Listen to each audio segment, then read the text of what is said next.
Hello students of class 8th, welcome back students. RPS public school के YouTube channel पर आप सभी का स्वागत है।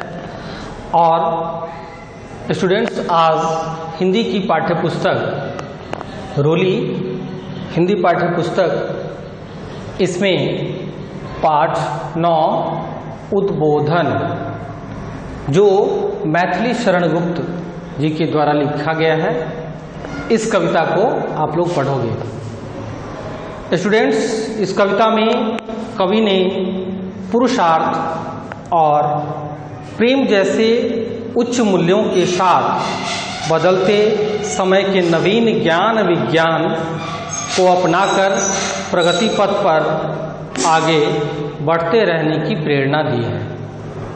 तो स्टूडेंट्स, आइए अब इस कविता को हम लोग शुरू करते हैं। पहली पंक्ति है, संसार की समर स्थली में धीरता धारण करो, चलते हुए निज इष्ट पथ पर संकटों से मत डरो, जीते हुए भी मृतक्षम रहकर न केवल दिन भरो, वीर बनकर आप अपनी विघ्न बाधा हरो। तो स्टूडेंट्स, आप देखेंगे कि इस पंक्ति में कविवर मैथिली शरण गुप्त ने बताया है कि यह जो संसार है, यह समस्त संसार युद्ध भूमि के समान है।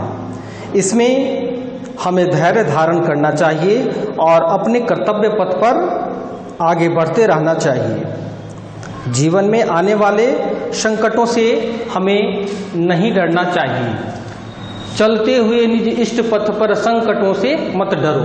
तो ये निज का अर्थ होता है स्वयं का, यानी खुद का, और इष्ट पथ का क्या अर्थ है स्टूडेंट्स? तो इष्ट पथ का अर्थ है जो हमारा कर्तव्य पथ है। हर एक मनुष्य के जीवन में एक लक्ष्य होता है। आप स्टूडेंट्स हो, विद्यार्थीगण हो, और आप सभी के जीवन का भी वर्तमान में एक लक्ष्य है। तो वह लक्ष्य क्या है कि आपको खूब मन लगाकर पढ़ाई करना है। आपके सामने जो सिलेबस है, विषय वस्तु है, चाहे वह कोई भी विषय हो, आपको उसको मन लगाकर पढ़ाई करना है। ये आप सभी का क्या है? तो इष्ट पथ है। इसी प्रकार मैथिली शरण गुप्त ने हम मानवों को संबोधित करते हुए कहा कि चलते हुए निज इष्ट पथ पर, यानी हे मानव, तुम अपने इष्ट पथ पर चलो। और उस सब पथ पर चलते हुए मतलब यह कि जो मेरा कार्य है, हम उस काम को करते हैं, उस पर हमें चलते जाना चाहिए। और इष्ट पथ पर संकटों से मत डरो। तो जब आप स्टूडेंट्स काम करोगे, वर्क करोगे, जैसे आपका काम स्टडी का है, तो आप देखेंगे कि आपको तरह तरह की समस्याओं का सामना करना पड़ेगा। अभी वर्तमान में कोरोना का दौर है, आप कोरोना की वजह से विद्यालय नहीं आ रहे, अपनी पढ़ाई घर से कर रहे हो। ओके स्टूडेंट्स, कभी बिजली गुल हो जाती है, कभी गर्मी तेज होती है, कभी काफी बारिश होती है, तरह तरह की विघ्न बाधाएं आपको परेशान करेंगी। लेकिन आपका जो इष्ट पथ है कि हमको पढ़ना है, अध्ययन करना है, तो वह आपको करना होगा। और कैसे? तो संकटों से मत डरो। ये जो संकट है, विघ्न बाधाएं हैं, इनसे आपको या हम मानवों को डरने की आवश्यकता नहीं है। ओके स्टूडेंट, फिर मैथिली शरण गुप्त अगली पंक्ति में क्या कह रहे हैं कि जीते हुए भी मृतक्षम रहकर न केवल दिन भरो। अर्थात ये कि जीते हुए जो मनुष्य जिंदा है उसे मृतक के समान, मृतक शब्द का अर्थ होता है मरा हुआ, तो मृतक शम का अर्थ है इक्वल, यानी बराबर। तो मृतक शम यानी मरे हुए व्यक्ति के समान रहकर न केवल दिन भरो, यानी अपने दिन को मरे हुए व्यक्ति के समान चुपचाप परे रहकर, स्थिर रहकर अपने दिन को यूं ही तुम बर्बाद मत करो। ओके स्टूडेंट्स, नेक्स्ट है, बरवीर बनकर आप अपनी विघ्न बाधा हल। बरवीर बनने का क्या अर्थ है? आपको वीर बनना है। यहाँ पर वीर बनने का कहने का मतलब यह है कि जो विघ्न बाधाएं आपके समक्ष है, हम मानवों के समक्ष अपने अपने कार्य क्षेत्र में जो विघ्न बाधाएं आती है, उसे डरने की आवश्यकता नहीं है, बल्कि वीर बनना है और उस विघ्न बाधाओं को दूर करना है, उसे डटकर उसका सामना करते हुए अपने जीवन पथ पर आगे बढ़ते जाना है। ओके स्टूडेंट्स, और अब जो दूसरा पैराग्राफ है इसके भावार्थ को आप लोग समझोगे। तो दूसरे जो पैरा है इसको आप देखेंगे स्टूडेंट्स कि बैठे हुए हो व्यर्थ क्यों, बैठे हुए हो व्यर्थ क्यों, आगे बढ़ो ऊंचे चढ़ो। यहां व्यर्थ का अर्थ क्या है? तो व्यर्थ का अर्थ होता है बेकार में, बेवजह का। बैठे हुए हो व्यर्थ क्यों, आगे बढ़ो ऊंचे चढ़ो।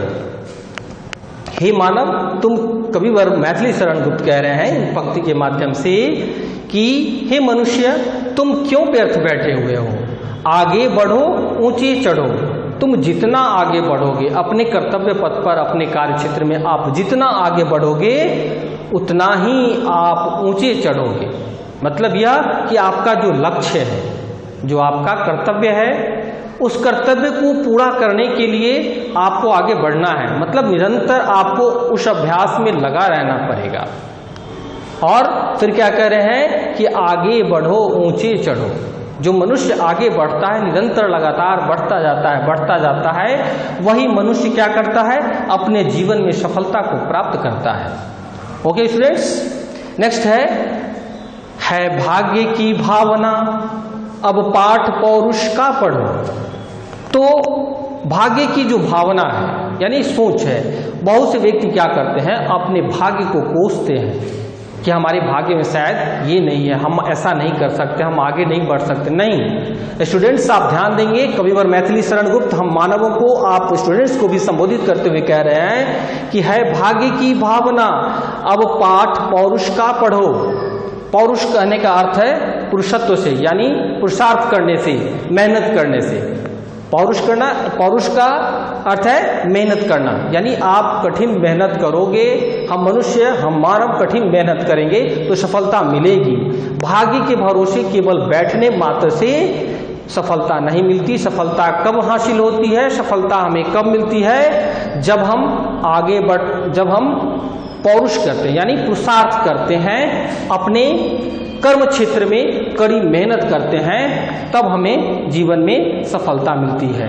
जीवन की ऊंचाइयों तुम भाग्य की कामना क्यों करो? कविवर कह रहे हैं कि तुम भाग्य की कामना मत करो, भाग्य के भरोसे हो ऐसा नहीं, तुम्हें मेहनत करनी चाहिए। और जैसे आप देखेंगे नेक्स्ट पंक्ति में स्टूडेंट्स कि है सामने का ग्रास भी मुख में स्वयं जाता नहीं। स्टूडेंट्स आप देखेंगे यहाँ पर कि ग्रास शब्द का अर्थ होता है भोजन का निवाला, यानी हम जो भोजन खाते हैं उसको निवाला कहते हैं, ग्रास भी कहते हैं। ये हिंदी का शब्द है स्टूडेंट्स।